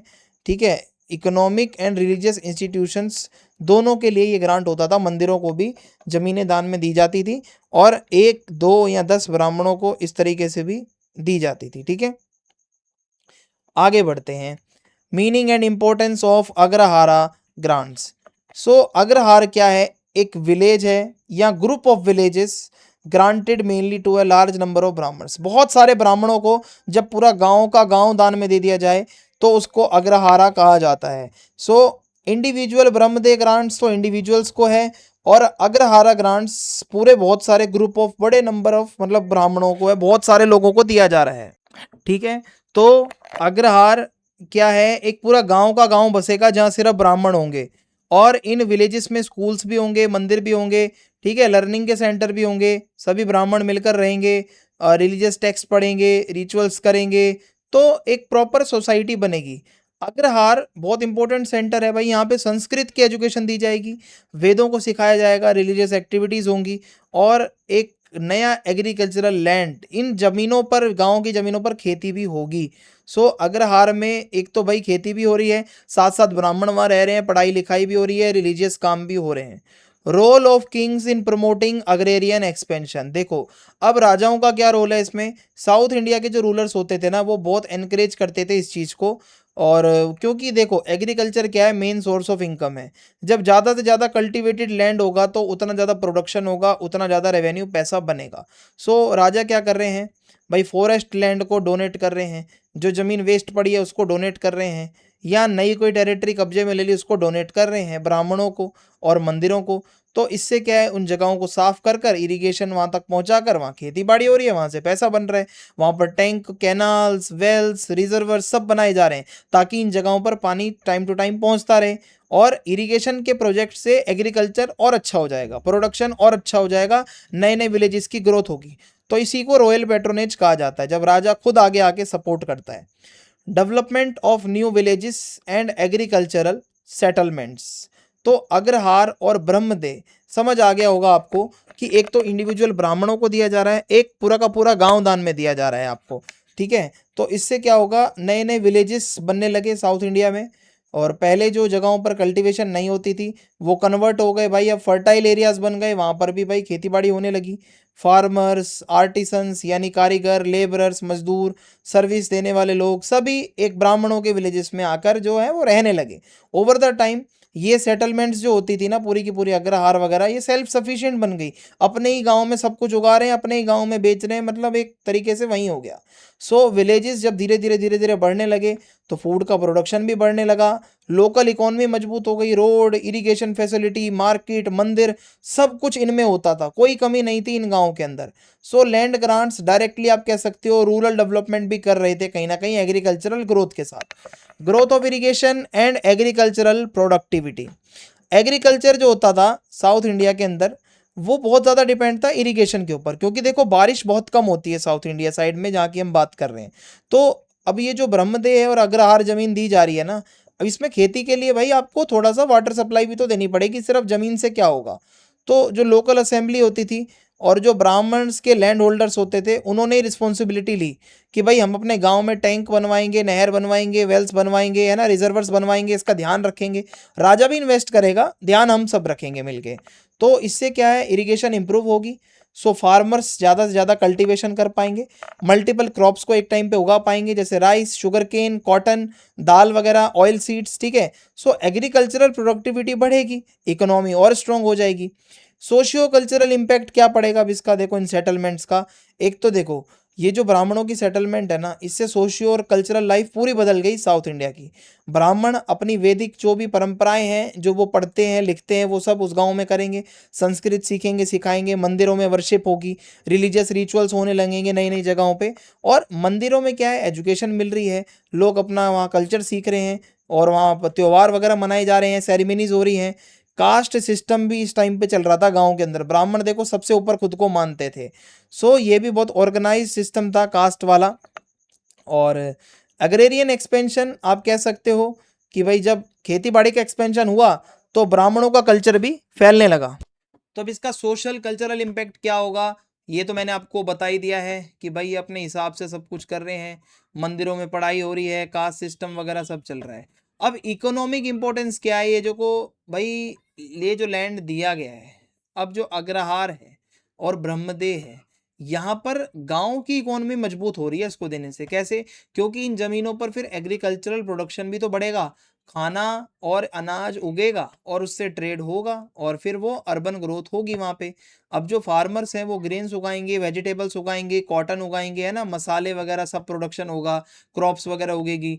आर्टिसंस हैं वो भी अपना भाई कोई टूल बनाएगा, कोई मतलब बर्तन बनाएगा, कोई कपड़े बनाएगा, कोई घर का काम करेगा, कोई घर का सामान बनाएगा। तो इससे क्या होगा, इकोनॉमी मजबूत होगी गाँव की। मार्केट्स डेवलप होने लगेंगी एग्रीकल्चरल विलेजेस के आसपास, एक्सचेंज ऑफ गुड होगा, सामान अदला बदली होगा, प्रोडक्शन बढ़ेगी तो भाई पैसा आएगा। सो अग्रेरियन एक्सपेंशन आप कह सकते हो कि इकोनॉमिक प्रोस्पेरिटी होगी, ये इसका एक फाउंडेशन बनेगा आगे चल के।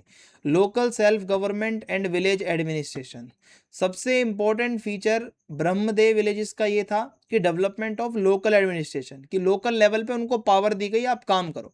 विलेज में असेंबलीज होती थी जो कि टैक्स लगाती थी, इरिगेशन वगैरह का काम वही देखती थी, जो लैंड का रिकॉर्ड है वो रखती थी, जितना भी पब्लिक काम है वो देखते थे। अब इसमें एक सभा होती थी जहाँ मीटिंग होती थी, जहाँ पर ब्राह्मणों के ही भाई लैंड होल्डर्स होते थे, भाई मालिक, वो देखते थे विलेज का जो भी सिस्टम है। ठीक है, उनको पूरी इंडिपेंडेंस थी। अलग अलग कमेटीज बनी हुई थी, जो कोई कमेटी इरिगेशन को देख रही है, कोई फाइनेंस को देख रही है, कोई जस्टिस का मैटर देख रही है, कोई एग्रीकल्चर को देख रही है। ये जो सिस्टम है ना, ये क्या है, मैनेजमेंट एकदम बेस्ट हो गया इससे, रिसोर्सेस वगैरह कैसे मैनेज करने हैं, ये इनका सिस्टम अच्छा बना हुआ था, जिससे अच्छे से एग्रीकल्चरल डेवलपमेंट हो पाए।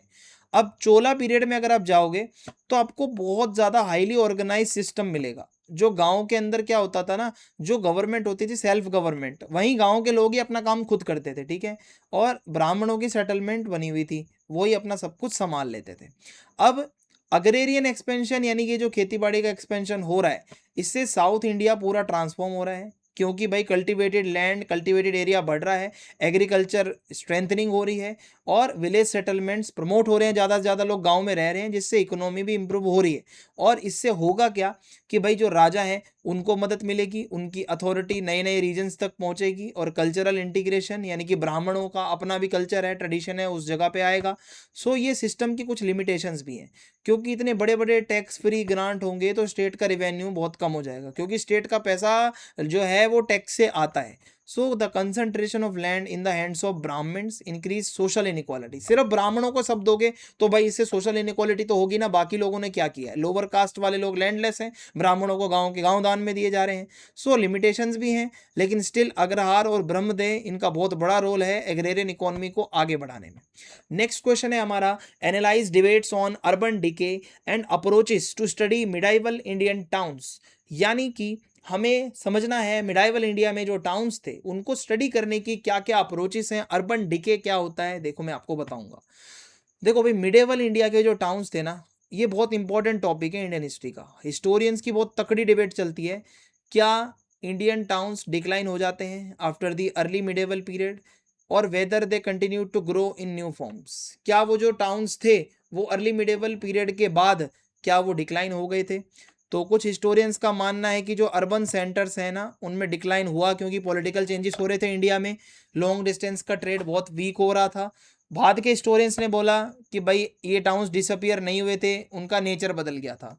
तो आपको समझ में आ जाएगा कि इसका मीनिंग है क्या। देखो, अलग अलग अप्रोचेस हैं इस चीज़ को बताने के लिए, archaeological, economic, political, social, cultural, कई मेथड है जिससे एनालाइज करके बताया गया है, डिबेट्स भी होती हैं।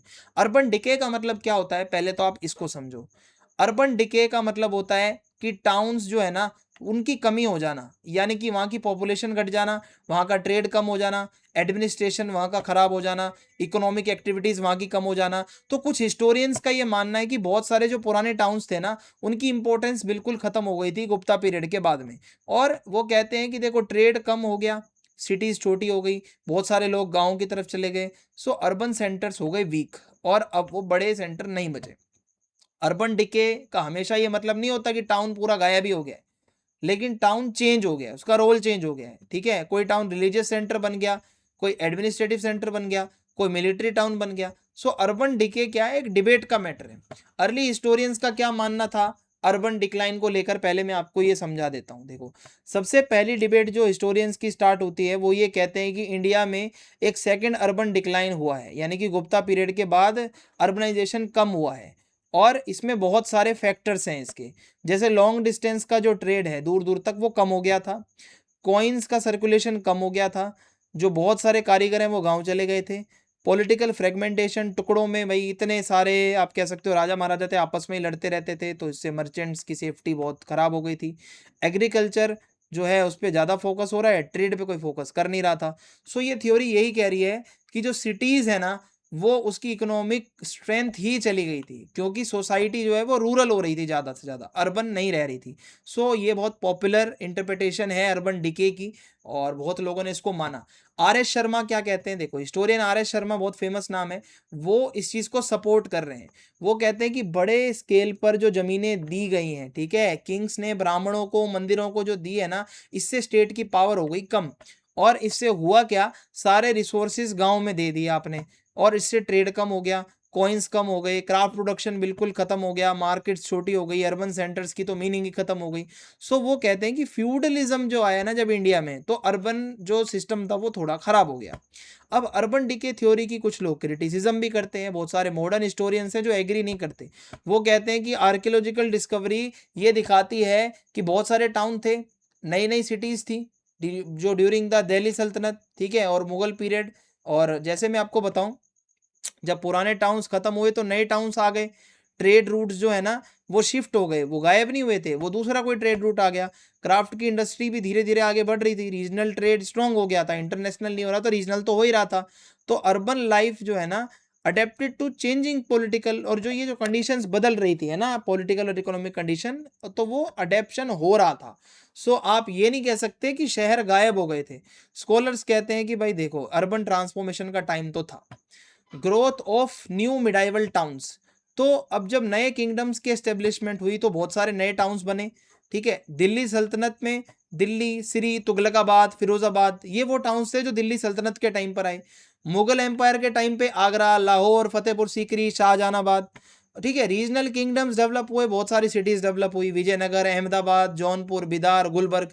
सो ये जो टाउन्स है ना, यहाँ से एडमिनिस्ट्रेशन चलता था, ट्रेड होता था, पढ़ाई लिखाई करने लोग आते थे, रिलीजन के लिए बहुत फेमस जगहें थी। सो ये सिटीज नई थी जो आई थी। Economic approach to the study of medieval towns, देखो अब इकोनॉमिक अप्रोच क्या कह रही है कि ट्रेड और मार्केट और इंडस्ट्रीज और कमर्शियल एक्टिविटीज को देखो हो रही है या नहीं हो रही। अब हिस्टोरियंस क्या देखेंगे, ट्रेड रूट्स थे या नहीं थे, मर्चेंट कम्युनिटीज थी उस टाइम पे या नहीं थी, गिल्ड थी या नहीं थी, एसोसिएशन, मार्केट है या नहीं है, क्राफ्ट प्रोडक्शन हो रहा है या नहीं हो रहा, टैक्स लग रहा है या नहीं लग रहा, एक्सपोर्ट इंपोर्ट हो रहा है या नहीं हो रहा। तो ये देख रहे हैं कि भाई अगर टेक्सटाइल प्रोडक्शन गुजरात में हो रहा है, बंगाल में हो रहा है, डेक्कन में हो रहा है, तो इससे क्या होगा कि बहुत सारे मिडिवल टाउन्स प्रोस्पेरस हो रहे हैं। अब जो पोर्ट्स होते हैं वो कनेक्ट करते हैं इंडियन मर्चेंट्स को वेस्ट एशिया से। आपको पता है कि अगर यहाँ कोई पोर्ट बना हुआ है तो यहाँ से लोग चले जाएंगे शिप पे बैठ के, साउथ ईस्ट एशिया चले जाएंगे, यूरोप चले जाएंगे। सो इकोनॉमिक हिस्टोरियंस ये कहते हैं कि देखो कॉमर्स तो भाई होता ही होता है अर्बन ग्रोथ में, ट्रेड तो रहता ही रहता है, ट्रेड तो था। पॉलिटिकल एंड एडमिनिस्ट्रेटिव अप्रोच क्या कहती है, देखो अब देखो जब आप टाउन्स की स्टडी कर रहे हो तो पॉलिटिकली आप देखोगे उस चीज को कि मिडिवल सिटीज के अंदर जो रूलर्स हैं, जो वहाँ की कैपिटल्स हैं किंगडम्स की, वहाँ पे रॉयल पैलेस होगा, बड़ा सा ऑफिस होगा एडमिनिस्ट्रेशन का, पूरा मिलिट्री के फोर्ट्स, किले बने होंगे, वहाँ की कोर्ट होगी, अलग अलग डिपार्टमेंट बने होंगे। ये जो पॉलिटिकल इंस्टीट्यूशंस है ना, इसमें होगा क्या, सोल्जर्स भी होंगे, अधिकारी भी होंगे, कारीगर भी होंगे, मर्चेंट्स भी होंगे, है ना, मजदूर भी होंगे। तो ये सब कहाँ मिलेगा, दिल्ली, आगरा, विजयनगर, यहाँ पे आपको ये सब देखने को मिलेगा। सो पॉलिटिकल स्टेबिलिटी बहुत ज़रूरी है इस अप्रोच के अकॉर्डिंग, रॉयल पैट्रोनेज, राजा का पूरा सपोर्ट रहे, तभी अर्बन डेवलपमेंट होता है टाउन का। सोशियो कल्चरल अप्रोच क्या कहती है, देखो मॉडर्न हिस्टोरियंस क्या कहते हैं कि अर्बन सेंटर्स जो होते हैं ना, शहरी जो एरियाज होते हैं, वो एक ऐसी जगह है जहाँ अलग अलग जगहों से लोग आते हैं, ठीक है, लोग काम धंधा अलग अलग करते हैं। और सिटीज़ में क्या होता है, मर्चेंट भी होंगे, आर्टिसंस कारीगर भी होंगे, स्कॉलर्स भी होंगे भाई, है ना, मौलाना पंडित भी होंगे, सूफी संत भी होंगे, गायकार भी होंगे, फॉरेन ट्रैवलर्स भी आएंगे। सो ये क्या है कि अर्बन कल्चर है, यहाँ पर मिक्सअप है, हर तरीके के लोग आपको मिलेंगे, मंदिर, मस्जिद, गुरुद्वारा, है ना, एजुकेशन सेंटर, टेम्पल, सब मिलेगा आपको, फेस्टिवल्स भी सब होंगे। सो एक टाउन यही टाउन होता है जब अलग अलग चीज़ों का मिक्सअप होता है। अब आर्कियोलॉजिकल और लिटरेरी अप्रोच क्या कहती है, देखो अब जब आप मिडिवल टाउन्स की स्टडी कर रहे हो तो वो देखेंगे भाई खुदाई में कॉइन्स हैं या नहीं है, पोर्ट्री कौन सी है, बिल्डिंग्स कैसी हैं, रोड्स कैसे हैं, है ना, फोर्टिफिकेशंस है तो वो कैसी है, मार्केट्स के कोई रिमेन्स हैं या नहीं है, तो पता चल जाएगा। टाउन था तो उसकी प्लानिंग कैसी थी, ट्रेड था तो कैसा होता था, डेली लाइफ थी तो कैसी थी, ठीक है। लिटरेरी सोर्सेज देखते हैं, लिखा हुआ क्या मिलता है टाउन्स के बारे में अगर जानना है तो भाई इब्न बतूता घूमने आया था, मार्को पोलो आया था, निकोलो दे कोंटी आया था, ठीक है, ये इतने सारे लोग आए थे, अल्बिरूनी वगैरह आए थे, तो इन्होंने भी तो देखा होगा इंडिया, यहाँ के टाउन देखे होंगे, यहाँ से पढ़ लो।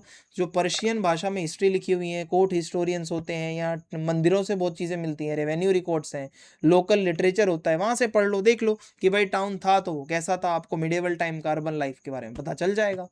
अब मॉडर्न अंडरस्टैंडिंग क्या है वो समझ लो। आज की डेट में जो हिस्टोरियंस हैं वो एग्री करते हैं, देखो मिडिवल टाइम पीरियड में इंडियन अर्बनाइजेशन जो है वो आप एक थ्योरी से नहीं कह सकते कि ऐसे हुआ था।